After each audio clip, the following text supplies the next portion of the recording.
and that's kind of fun to see. Now, when we look at all of these buildings, they hold their own individual stories, but there is a connective tissue, an overarching story of Chicago. And if I had to give a title to that story, I would give it our city motto. I think it's perfect. Our city motto is a Latin phrase, urbs in orto.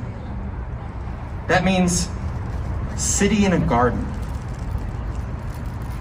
City in a garden. I really think that's beautiful.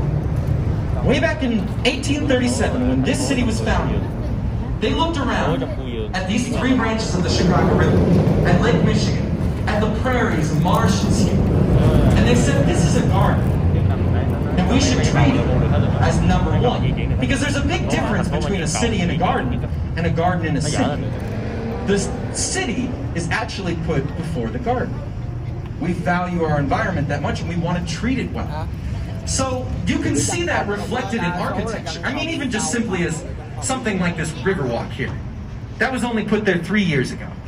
Up until that point, this part of our city in a garden was not really utilized very well. You see, it's a story that's being written all around us, and I like to look for it. Coming up on the left, there's that snaking building with the bubbly glass, the exposed concrete. That's River City built in 1986. You might recognize it from another building we already talked about. Had a similar circular structure, but it was much taller. You guys remember the corn cobs? This is the same architect, Marina City, yep. Same architect, Bertrand Goldberg, our social scientist friend. So remember how he had that big experiment with Marina City, reinvigorating an area by creating a city within a city. It worked. Everybody loved it. So he's like, I'll try the same experiment, but down here on the South Branch. City within a city, reinvigorating an area. But I actually want you to notice that River City didn't really work. I mean, people still live here, sure, but you see how it's kind of alone down here on the South Branch? It's still the only major piece of architecture down here today. He wanted to start to write this chapter of our city in a garden by reinvigorating this area of our river, but it didn't work. People were not ready to move down here back in the 80s. I point that out to show you the way that the story is written and being written all around us. And if you guys come back and take this tour again in like 3 or 4 years, I really think there's going to be a lot more happening down here. You can see there's some areas being blocked off already.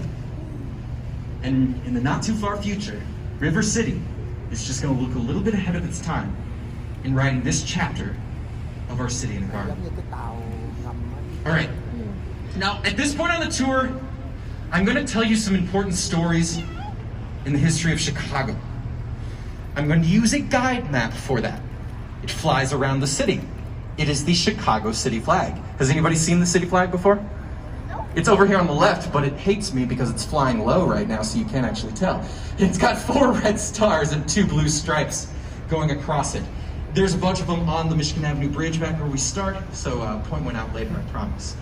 I'm going to teach you all of the meaning behind the city flag, the things that are most important to us. 4 red stars, 2 blue stripes, okay? I'm going to do 3 of those stars down here, and then leave the rest for later. The first star on the flag is symbolic of Fort Dearborn. Fort Dearborn was a major military fort built in the area in 1803. They built the township around the fort, so they honor it with the first star. Pretty simple. That's where we start. 1803, Fort Dearborn. The second star is not that simple.